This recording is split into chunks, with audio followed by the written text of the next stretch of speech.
Rain slicked the Oregon asphalt the way grief slicks memory thin, reflective, hiding what's beneath.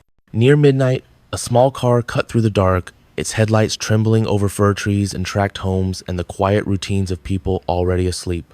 Inside that car were 3 children. On the driver's side, a young mother gripped the wheel, breathing hard, telling herself to keep going, keep moving, get to the hospital. Sirens hadn't started yet. No one knew. The night still belonged to the crickets. At the emergency bay doors, floodlights burned away the darkness. Nurses ran. Doors burst open. The smell of metal and medicine collided with the iron weight of blood. A gurney squealed, then another. Hands pressed chest, airway, gauze. A doctor's voice dropped an octave the way voices do when the truth has already arrived. Somewhere in that frantic echo, a mother said she had been ambushed on a lonely road by a stranger who wanted her car. He stepped out of the shadows, she said. He pointed a gun, she said. He fired, she said, and she fought to save her children. A story like that lands like a stone in a calm river. It ripples outward into squad rooms and living rooms, into newsrooms hungry for a narrative that makes sense of senselessness. A mother, a road, a man with a gun. It is every parent's nightmare, framed so cleanly you can recite it without breathing. But even as the words left her mouth, the room noticed what rooms notice. The measured cadence, the composure that seemed rehearsed, the wound on the woman's arm that bled but did not scream. Grief has a sound. Shock has a temperature. Something in the air wasn't matching the thermostat. Outside, the rain tapered to a mist. Inside, a child's heartbeat faltered and did not return. Another clung to life. The third lay still beneath a sheet drawn too carefully, as if gentleness could undo what bullets. Cameras would come. Headlines would arrive. The mother would face them with a poise that felt like a riddle no one wanted to solve. Because if the road wasn't the danger, if the stranger wasn't the threat, then the terror lived closer than anyone was prepared to admit. What if the person who told the story was the only one who needed it to be true? Before the sirens and the headlines, before her name became a synonym for betrayal, Diane Downs was the image of ordinary. A 7-year-old mother of 3, living in the quiet suburbs of Springfield, Oregon, blonde hair, wide smile, the kind of person who could pass you in the grocery store aisle and leave no impression except a polite nod. To neighbors, she was friendly, hardworking, doing her best. To her family, she was complicated. Born Elizabeth Diane Fredrickson, she grew up in Arizona under a strict religious father and a mother who preached obedience. Diane wanted freedom, not the quiet kind, but the kind that made people look at her. At 14, she wrote in her diary about being different, about wanting to be seen, and that desire to be noticed, adored, chosen would follow her all her life like a shadow that never slept. She married Steve Downs, her high school sweetheart, at 18. He was steady, simple, not the kind of man who understood the storm beneath her calm.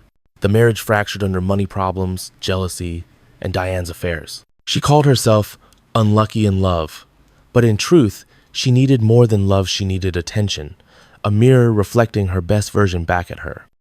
When Steve finally left, Diane didn't collapse. She reinvented herself the single working mother, juggling shifts at the U.S. Postal Service, driving her little car with 3 children in the backseat, Cheryl, Christy, and Danny. To coworkers, she laughed loudly, joked easily, and flirted shamelessly. But behind the laughter, there was exhaustion and obsession. Because around this time, Diane met a man named Robert Knickerbocker, a co-worker from Arizona, already married, already off limits. He was charming, confident, and most importantly didn't belong to her, which, in Diane's mind, made him irresistible. Robert was clear. I'll never leave my wife, Diane. I don't want kids. To most people, that would end the affair. But Diane wasn't most people. She heard something else entirely a challenge. She began to write him letters, dozens of them, full of fantasy, longing, and desperation. She dreamed of a life where it was just the two of them. No obstacles, no distractions, no children. Every word she wrote tightened the thread between desire and delusion. Friends noticed her talking more about Robert, less about her kids. Her coworkers said she'd drift into daydreams, staring out at nothing, smiling to herself. In her mind, the perfect life was almost within reach. She only had to remove the things that kept her from it. The world before the crime wasn't peaceful. It was a pressure cooker disguised as a happy home. And on that spring night in 1983, when the Oregon sky turned black and the road emptied before her, Diane Downs decided she was ready to rewrite her story, even if it meant erasing the people who were in it. It was the 19th of May, 1983. The air in Springfield, Oregon hung still and heavy, the kind of silence that comes before something irreversible. At around 10:48 p.m., a red Nissan Pulsar sped toward Mackenzie Willamette Hospital. Its horn blared through the night.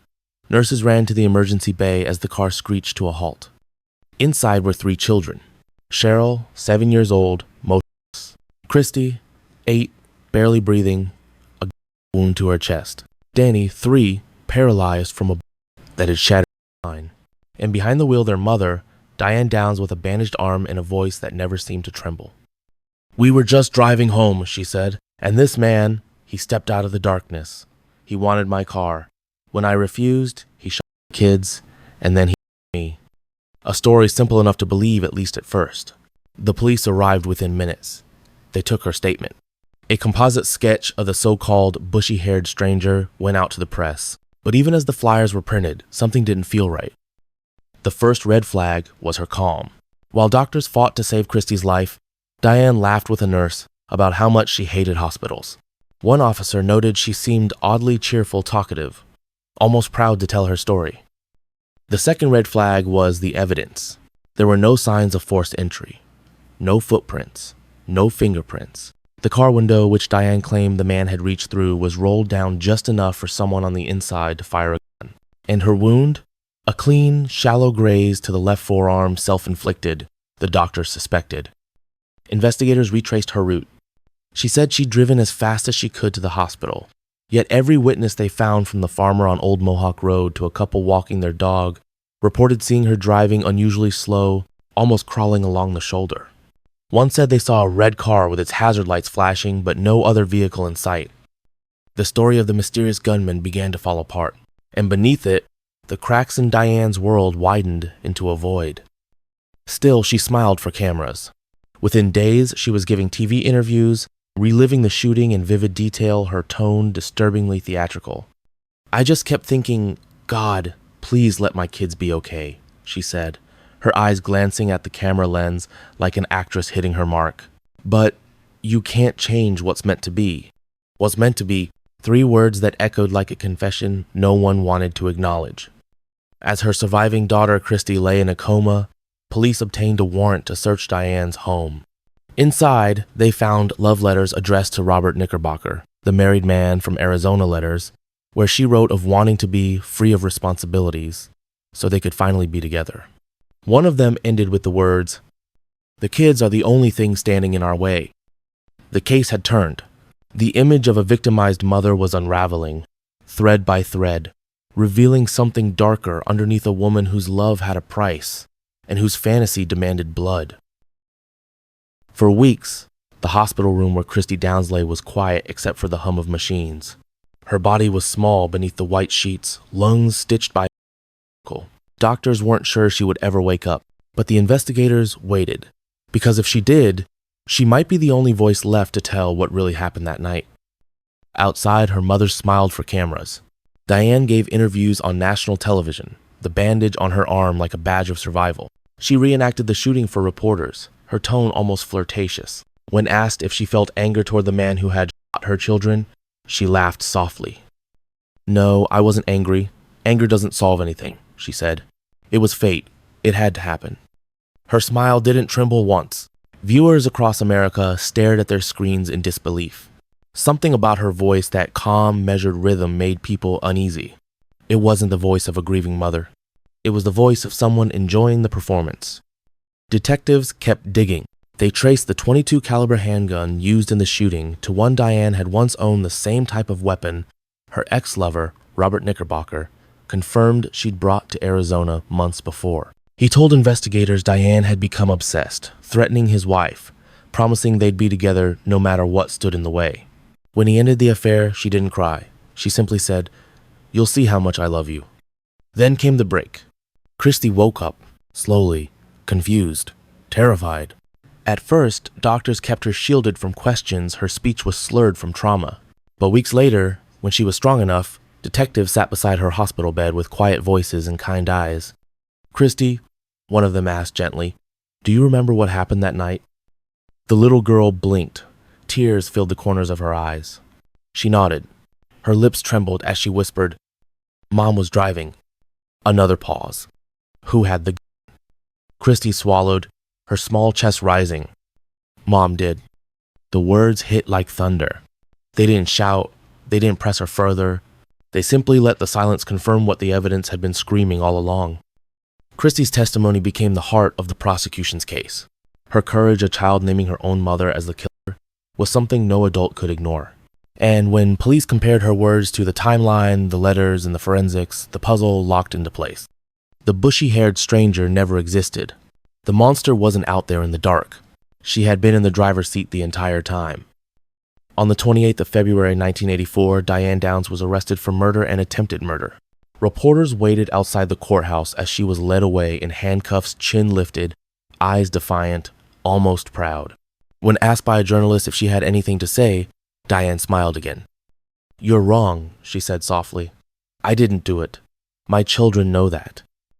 But one of them already had, and her voice had shattered the illusion forever. By the spring of 1984, the courthouse in Eugene, Oregon had become a stage. Cameras waited outside. Reporters rehearsed their intros. Inside, the woman at the center of it all, Diane Downs, walked through the doors in pastel dresses and bright lipstick, flashing smiles to the jury as if she were arriving at a cocktail party. She waved at photographers. She joked with the guards. The same woman accused of 3 children now looked directly into the lenses and said, "You'll all see the truth. I'm not worried." But truth doesn't bend a charm. It waits, patiently. And in that courtroom, it was waiting for her. The prosecution began with the letters to Robert Knickerbocker, pages filled with fantasy, obsession, and a desire to be free. They showed the jury the ballistics evidence. The bullet Cheryl and paralyzed Danny came from a .22 caliber pistol, identical to the one Diane had owned. They called witnesses who'd seen her car creeping slowly down Old Mohawk Road, not racing for help, but stalling for time. And then they called the one witness who couldn't be rehearsed. Christy Downs, now 9 years old, entered the courtroom. She was small, fragile, clutching a teddy bear. The same chest that had been touched by her mother's bullet rose and fell under the courtroom's fluorescent light. The prosecutor approached gently. "Christy, do you remember what happened the night your family was hurt?" The girl hesitated, glancing at Diane. Diane smiled at her, the same soft, rehearsed smile that had fooled the world for months. Christy's voice trembled. "Mom stopped the car. She got out. Then she came to my side. No one breathed. The silence after her words was heavier than any verdict. When it was Diane's turn to testify, she took the stand with confidence, spinning stories of innocence, tears appearing on cue, tone calibrated perfectly. But the performance cracked. Her answers drifted into contradictions. Her smiles at the jury became too frequent, her laughter too loud. The prosecutor looked at her and said, "You say you loved your children, Miss Downs?" "Of course I did," she replied. "Then why did you?" She smiled. "I didn't, but if I had, I wouldn't tell you." The courtroom froze. Even the judge looked up from his notes. That line, that chilling hint of arrogance, was the moment everything shifted. After 9 days of deliberation, the jury returned. They found Diane Downs guilty of murder and 2 counts of attempted murder. The judge sentenced her to life in prison plus 50 years, without the possibility of parole for 25. But before the sentencing, something else happened, something that made the nation gasp. While awaiting trial, Diane had become pregnant by a new man, a mail carrier, who had visited her during the investigation. She later told a psychiatrist that she wanted to prove she could be a good mother again. To everyone else, it looked like one last attempt to manipulate sympathy to control the narrative even as it collapsed around her. The newspapers called her the smiling mother, the narcissistic killer, a woman who thought love was possession. But inside the courtroom, when the judge read the sentence, Diane's expression didn't change. No tears, no regret, only that same quiet defiance, as if she still believed she could outsmart the world. "You have shown no remorse," the judge said. "You are a dangerous person, and you will remain in prison for the rest of your natural life."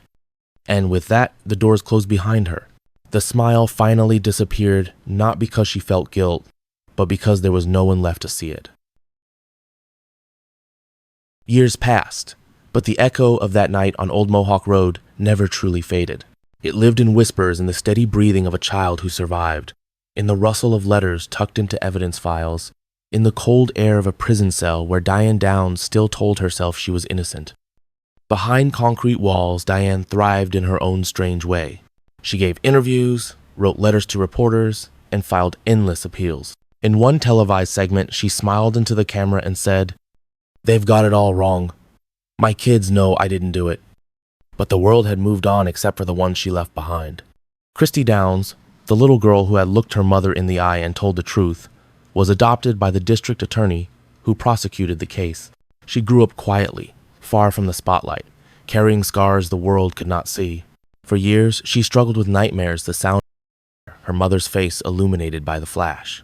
Yet she built a life anyway, one grounded in resilience, not revenge. Danny Downs, paralyzed from the waist down, also survived. Doctors said his injuries were permanent, but his will to live was stronger. He learned to adapt, to smile again. Together, Christy and Danny became proof that survival is not the absence of pain, it's the decision to keep breathing despite it. Then there was Rebecca Babcock, the child Diane conceived while awaiting trial. She was adopted at birth and grew up not knowing who her mother was. In her 20s, she discovered the truth that the woman who gave her life had taken life from others. Rebecca once said in an interview, "I spent years wondering if I was like her, if darkness can be inherited." But she wasn't. She became a nurse, a mother, and an advocate for trauma survivors, living proof that evil does not pass through blood, only through choice. As for Diane, she remains in prison, still writing, still insisting she's the victim of a conspiracy. In every parole hearing, she repeats the same refrain, "I didn't do it." And every time, the board denies her release, because some truths don't need to be proven again. If you drive down Old Mohawk Road today, it looks like any other stretch of Oregon highway, calm, green, silent. But for those who know, the air there feels heavier. It's the kind of place where you can almost hear the past breathing, whispering its warning. Some monsters don't hide under the bed. Sometimes they drive the car. Fade to black.